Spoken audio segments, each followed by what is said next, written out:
Guys আজ গিয়েছিলাম আমরা কলকাতা সব থেকে বড় জামা কাপড়ের দোকানে। ওইখানে সব রকমের ভ্যারাইটিস ছিল অনেক কম দামে। তো আমি সকাল সকাল বেরিয়ে গেলাম পরিষ্কার নিয়ে রাস্তায়। তারপর সাইকেলগুলোকে আমরা গুপ্ত আগা দিয়ে ঢুকিয়ে সিক্রেট জায়গায় পার্ক করে দিয়েই চলে আসলাম স্টেশনের দিকে।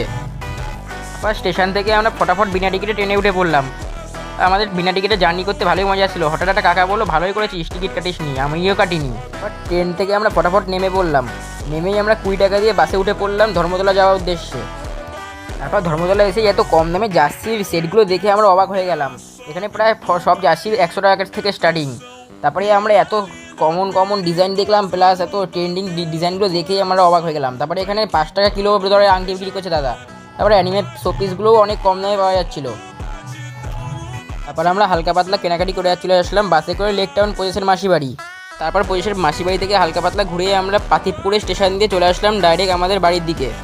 তারপর গুপ্ত আগাতে সাইকেল বার করে চলে আসলাম আমরা বাড়ির দিকে।